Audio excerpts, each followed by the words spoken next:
Assalamualaikum warahmatullahi wabarakatuh. Hai anak-anak, apa kabarnya hari ini? Semoga semuanya dalam keadaan sehat ya, amin.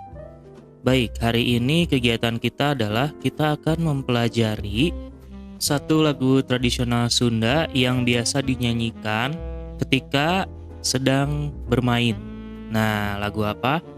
Sebelum kita masuk ke lagunya, Pak Satria akan jelaskan dulu tentang sejarahnya ya. Nah, jadi hari ini kita itu akan mempelajari tentang lagu tradisional judulnya Oray-Orayan. Nah, lagu ini itu termasuk lagu kaulinan ya. Kaulinan itu kan artinya permainan. Jadi lagu ini biasa dinyanyikan ketika sedang bermain gitu ya. Nah, lagu Oray-Orayan ini adalah salah satu lagu yang termasuk ke dalam kawih. Jadi kalau waktu itu kan kita pernah belajar tentang pupuh ya. Nah, di seni Sunda itu banyak jenis-jenis karya sastra dan karya musik. Contohnya ada kawih, pupuh, dan lain sebagainya ya. Nah, kawih itu adalah lagu atau karya sastra atau karya tulisan yang tidak memiliki aturan baku atau tidak memiliki aturan pasti. Jadi kalau waktu kita belajar pupuh kan, di pupuh itu ada aturannya ya, misalkan pupuh kinanti. Pupuh kinanti itu harus ada berapa baris di satu judul pupuhnya misalkan. Lalu ada berapa kata di satu barisnya. Lalu huruf vokalnya harus ada apa saja. Jumlahnya ada berapa kayak gitu kan ya. Nah, kalau kawih ini tidak ada aturan baku seperti itunya, jadi bebas ya. Nah, lalu yang kedua, oray-orayan merupakan salah satu sarana permainan tradisional. Jadi biasanya oray-orayan ini dinyanyikan ketika sedang melakukan permainan oray-orayan ini ya. Nama permainannya juga oray-orayan. Jadi nama kawihnya itu atau nama lagunya itu diambil dari nama permainannya. Nanti kita lihat ya contoh permainannya seperti apa. Lalu untuk pencipta lagunya, oray-orayan ini termasuk lagu anonim atau tidak diketahui, tidak tahu siapa pencipta aslinya. Jadi beberapa lagu itu ada yang sifatnya tidak diketahui siapa yang membuatnya. Tapi lagu itu terkenal karena sering dinyanyikan oleh orang-orang dan sering dihafalkan. Jadi banyak orang yang tahu, tapi pada dasarnya tidak ada orang yang tahu siapa yang pertama kali menciptakannya gitu ya.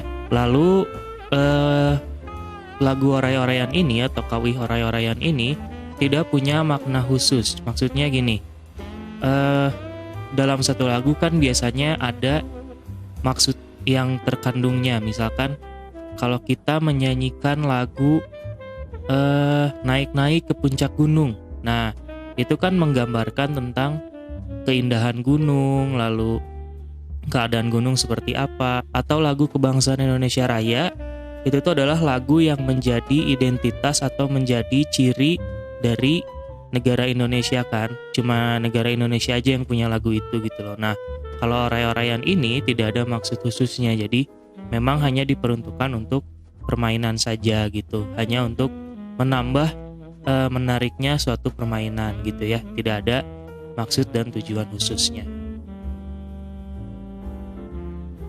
Nah, kita masuk ke ini ya, lirik lagunya. Di sini Pak Satria sudah sediakan lirik dan artinya. Jadi yang lirik aslinya itu lirik bahasa Sundanya pakai warna hitam, yang bahasa Indonesianya pakai warna merah ya. Kita baca bareng-bareng. Lirik yang pertama itu oray-orayan. Nah, artinya itu adalah ular-ularan. Jadi oray-orayan itu artinya ular-ularan. Lalu kalimat yang kedua atau baris yang kedua, luar leor ka sawah. Nah, artinya itu adalah meliuk-liuk ke sawah. Lalu lirik selanjutnya, entong ka sawah. Nah, ingat kan ya, kalau ada huruf E yang tidak ada garisnya dibacanya bukan E ya, dibacanya E biasa. Entong ka sawah, artinya itu jangan ke sawah. Terus parena keur sedeng bekah. Parenya sudah mau matang. Pare itu ini ya, sejenis sayuran yang rasanya pahit. Lalu kalimat selanjutnya, oray-orayan sama artinya ular-ularan, luar leor ka kebon ya, luar leor ka kebon. Artinya tadi luar leor artinya meliuk-liuk ke kebun, lalu entong ka kebon artinya jangan ke kebun, di kebon loba nu ngangon. Di kebun banyak yang menggembala. Nah, ngangon itu artinya menggembala ya. Terus lirik selanjutnya, mending kaleuwi. Nah, artinya lebih baik ke kali, di leuwi loba nu mandi. Di kali banyak yang mandi. Saha nu mandi? Siapa yang mandi? Anu mandina panderi. Yang mandinya atau yang mandi adalah orang yang terakhir. Nah, itu ya. Itu lirik asli dan arti dari lagu Kaulinan Oray-Orayan ya. Nah, terus kan tadi Pak Satria menyebutkan bahwa lagu ini dinyanyikan ketika sedang permainannya berlangsung ya. Nah, ini contoh permainannya. Jadi permainannya itu kalau di bahasa Indonesia ular naga panjang. Ada yang pernah nyoba nggak? Jadi itu juga ada lagunya kan ya. Ular naga panjang bukan kepalang. Nah gitu ya. Nah, cara bermainnya sama. Jadi ada dua orang yang jadi rumah atau jadi gerbang gitu ya, saling memegang tangannya. Lalu ada barisan anak-anak atau barisan orang-orang yang jadi ular. Nah, barisan oray-orayan ini melewati gerbang yang dibuat sama dua anak tadi. Nah, nanti pas sudah masuk ke kata-kata panderi, nah si gerbangnya menangkap satu anak yang paling lambat jalannya gitu ya. Sama banget kayak main ular naga gitu. Nah, nanti biasanya orang yang tertangkap tukeran posisi sama orang yang atau anak yang memegang atau yang jadi gerbang ya, yang jadi penangkapnya gitu. Atau bisa jadi dikasih hukuman yang lain tergantung kesepakatan dengan teman-temannya gitu ya. Sesuai sama yang ada di video ini gitu ya.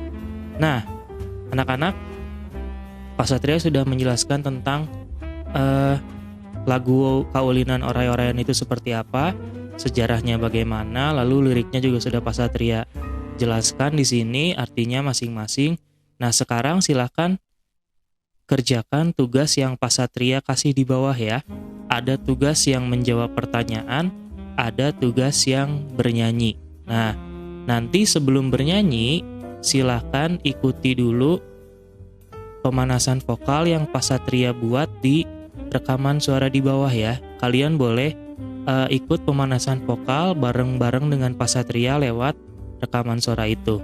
Nanti ketika sudah selesai pemanasan vokal, baru kalian boleh mencoba berlatih menyanyikan lagu Kaulinan Oray-Orayan gitu ya.